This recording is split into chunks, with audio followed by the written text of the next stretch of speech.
Dhanbad court परिसर में रास्ता विवाद को लेकर चल रहा तनाव गुरुवार को उस वक्त उग्र हो गया जब अधिवक्ताओं और स्वास्थ्य विभाग के कर्मियों के बीच हंगामा शुरू हो गया। मामला धनबाद सदर थाना क्षेत्र का है, जहां अधिवक्ता पिछले 8 दिनों से पेन डाउन हड़ताल पर है। हंगामे के दौरान दीवार तोड़ने की कोशिश और पत्थरबाजी की घटना सामने आई, जिसमें एक स्वास्थ्य कर्मी घायल हो गया। वहीं एक पत्रकार को भी पत्थर लगने की सूचना है। घटना के बाद कोर्ट परिसर में अफरा तफरी का माहौल बन गया। रास्ता विवाद को लेकर जिला प्रशासन ने अधिवक्ताओं को 6 फीट का रास्ता देने का निर्णय लिया। इस मुद्दे पर बार एसोसिएशन के अध्यक्ष राधे श्याम गोस्वामी ने बताया कि जिला प्रशासन के साथ सभी बिंदुओं पर वार्ता हो चुकी है।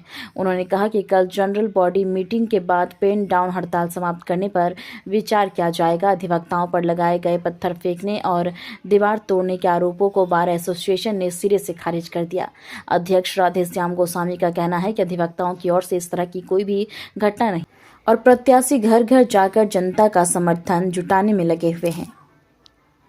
आज का सबसे बड़ा खुशी का बात है कि जिला प्रशासन के एसडीएम साहब, एग्जीक्यूटिव मजिस्ट्रेट और लॉ एंड ऑर्डर के डीएसपी नौशाद बाबू, सभी लोग यहाँ पर ये उनका हमको लगता है तीसरी बार धनबाद बार में के प्रांगण में धरना स्थल में उपस्थित हुए और हम लोगों के सभी मांगों को जो था उसको मान लिए।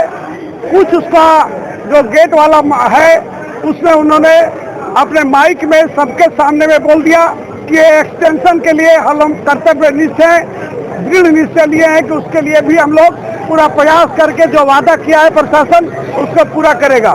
और पार्किंग का व्यवस्था जो होना था उसके लिए पूरा हम लोग के बार भवन के पास से पूरा रणधीर वर्मा चौक तक और रणधीर वर्मा चौक से इधर हम लोगों के बार भवन तक हम लोगों को पार्किंग का व्यवस्था अधिवक्ता लोग लगाएंगे। किसी तरह का ट्रैफिक या किसी अन्य के तरह से कोई ये नहीं होगा, विवाद उत्पन्न नहीं होगा।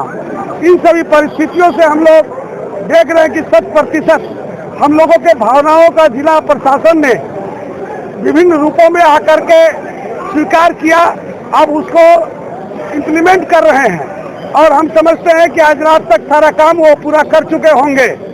और हम लोगों का प्रधान जिला एवं सत्र न्यायाधीश के पास हम लोगों का जो ये दरवाजा जो लगवाए हैं उसको खोलने का लड़ाई हम लोग अपना प्रधान जिला एवं सत्र न्यायाधीश के साथ हम लोग अलग स्तर से कर लेंगे। और उम्मीद है कि आज वो बोले थे कि खुलवा देंगे, अगर खोल देते हैं तो हम लोग आगे का निर्णय, चूंकि हम लोगों के अनुसार नियम है, प्रोटोकॉल है, सिद्धांत है कि जो चीज हम लोग जनरल बॉडी मीटिंग में निर्णय लिए हैं और कोई एक आदमी किसी तरह का वापसी का कोई निर्णय कभी भी नहीं लिया जा सकता है। तो इसलिए हम लोग कल जनरल बॉडी मीटिंग होगी, हम लोग इमरजेंट जनरल बॉडी मीटिंग, जिसका तिथि हम लोग अभी तक बन चुका है, हम लोग के हाथ में है और सभी लोगों को मिल जाएगा। और कल 11 साढ़े 11 बजे के अंदर हम लोग एक निश्चित अंजाम में अधिवक्ताओं के समझ के साथ हम लोग निर्णय लेंगे। हम समझते हैं कि सभी अधिवक्ता हमारे बात से जो हम लोग कर रहे हैं, पॉजिटिव बात जो हो रहा है, हम लोगों का मांग का कहां तक पूरा हुआ है और आगे क्या रणनीति लेना है, कल फाइनल हम लोग कर देंगे। आशान्वित रहिए कि पॉजिटिव होने का चांसेस जनरल बॉडी मीटिंग में रहेगा। चूंकि आज जो अधिवक्ता थे वो कल के जनरल बॉडी मीटिंग में रहेंगे। आज अनिश्चितकालीन धरना के लिए वो लोग आए थे, कल वो लोग आएंगे अपना मन बना के फाइनल निर्णय लेने के लिए। हम प्रशासन के पदाधिकारी जो अभी यहाँ पर आए थे, शांतिपूर्ण ढंग से बात हुआ, हम उनको धन्यवाद देते हैं। हमारे अधिवक्ता बंधु, जो युवा अधिवक्ता, महिला अधिवक्ता, टाइपिस्ट, जितने लोग थे, दुकानदार भाई, जिस तरह से हम लोगों को सहयोग देते आए हैं, हम उन लोगों का आभार व्यक्त करते हैं।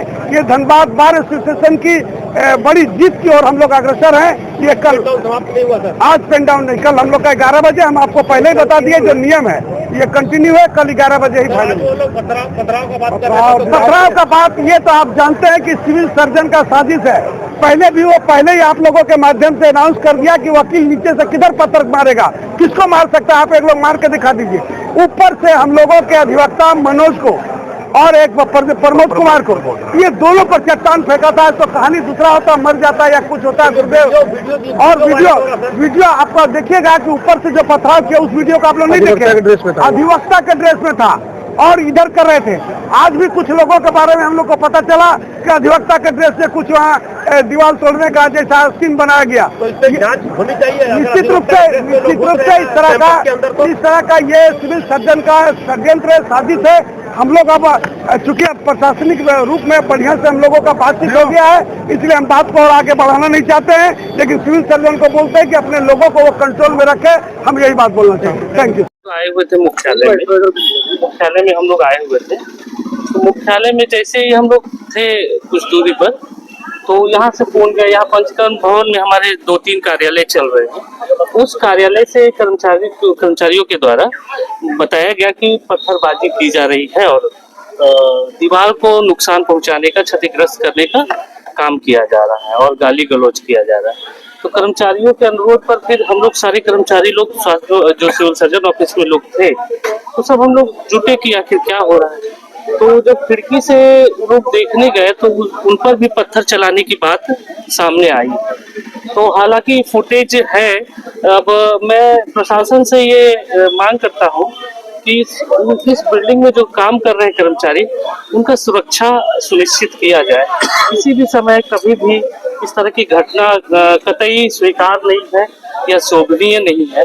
हम अधिवक्ता महोदय से भी निवेदन करेंगे सर कि जो भी ये घटना किए होंगे 5-7 लोग ही होंगे और पूरा समुदाय आपका नाम खराब हो रहा है। तो एक अच्छे नागरिक होने के नाते आपसे अपील करेंगे कि इस तरह की घटना की पुनरावृत्ति ना हो। प्रशासन पर भरोसा रखा जाए। हमारे उपायुक्त महोदय बहुत ही पॉजिटिव है। वो जो भी निर्णय लेंगे अच्छा लेंगे और सबके हित में लेंगे। समझिए कल समझौता हो चुका था, 6 फीट का रास्ता भी किया गया था, बावजूद इस तरह का फिर विवाद उन्होंने क्या करा? नहीं, हमारा देखिए समझौता या विषय जो भी है वो प्रशासन और सिविल सर्जन और अधिवक्ताओं के बीच की बात है। हमारा सिर्फ मांग एज ए संगठन, हम कर्मचारियों की सुरक्षा की मांग करते हैं। इस तरह से पत्थरबाजी करना किसी को भी लग सकता है। जानकारी मिली कि पत्रकार में से किसी को एक पत्थर लग गया, यही पत्रकार महोदय हैं। तो किसी को भी लग सकता है, कोई भी कर्मचारी, कोई भी पेशेंट, कोई भी स्टाफ, कोई भी डॉक्टर। तो ये शोभनीय नहीं है। मेरी अपील होगी अभी अधिवक्ताओं महोदय से कि कृपया इस तरह की घटना को अंजाम ना दें, कानून को अपने हाथ में ना ले। निवेदन है आपसे और मैंने एक अच्छे नागरिक होने का फर्ज अदा करने की अपील हम करते हैं। परिचय मैं संजीव कुमार साहब, महामंत्री चिकित्सा संगठन झारखंड। ये लोग निवेदन मानने वाला नहीं है। निवेदन अध्यक्ष महोदय से इनसे बात हुई है और प्रशासन ने इन लोगों को हॉस्पिटल एडमिनिस्ट्रेशन और प्रशासन दोनों ने ही ये जो दुकान इनके बीच में आ रही थी यहाँ रास्ते के बीच में, तो हॉस्पिटल एडमिनिस्ट्रेशन ने अपने स्तर से उसमें कार्रवाई करते हुए एक स्टेप लिया कि उन लोगों को रास्ता दिलाया जाए। एडमिनिस्ट्रेशन ने भी उनको सपोर्ट किया और उनको रास्ता दिलाया गया। तो जो दीवार बात उनकी तरफ से सही जा रही थी, अब उस चीज़ का कोई रेलेवेंस बनता नहीं। तो जिस रीजन की वजह से उनकी यह हड़ताल थी, अभी अध्यक्ष महोदय ने ये माना है कि एडमिनिस्ट्रेशन ने एक बहुत ही पॉजिटिवली आगे आकर के उनकी समस्या का समाधान किया है और उनकी तरफ से हमें आश्वासन दिया गया है कि 11 बजे उनकी बोर्ड की बैठक होने के उपरांत ये जो तमाम हड़ताल वगैरह है, पेन डाउन है, ये सभी चीजें समाप्त। कल की बैठक के बाद अभी जो दीवार टूटने की कवायद की गई उसमें क्या कुछ कार्रवाई होगी? दीवार किसने तोड़ी है, क्या है, ये तो अभी जान अस्पताल प्रबंधन का भी कहना है कि आज से वो लोग हड़ताल पर चले जाएंगे क्योंकि दीवार तोड़ने नहीं, अभी उसकी जानकारी अभी नहीं। क्या हल निकला? यह उन्होंने माना है कि यह रास्ता हमारे लिए मतलब सुचारू रूप से अच्छा रहेगा, सुविधा है उन लोगों को, कोई इशू नहीं है, इसमें कोई ऑब्जेक्शन नहीं है उन लोगों को, यहीं से आना जाना करेंगे। हॉस्पिटल की सिक्योरिटी को देखते हुए जो बाउंड्री वॉल है उसके ऊपर अभी कोई नहीं है। और जो पार्किंग की बात कर रहे पत्थरबाजी और उसके ऊपर जांच पुलिस करेगी। अब ये पार्किंग की भी बात आ रही थी, पार्किंग का इन लोगों के लिए मतलब जो बार एसोसिएशन है उनके सदस्यों के लिए अभी जो फ्रंट में जो वेंडर्स वगैरह अपनी दुकान लगाते हैं उसे हटा करके वहाँ पे पार्किंग का स्थायी रूप से अभी चयन करके वहाँ पे उनके लिए अरेंजमेंट किया जाए।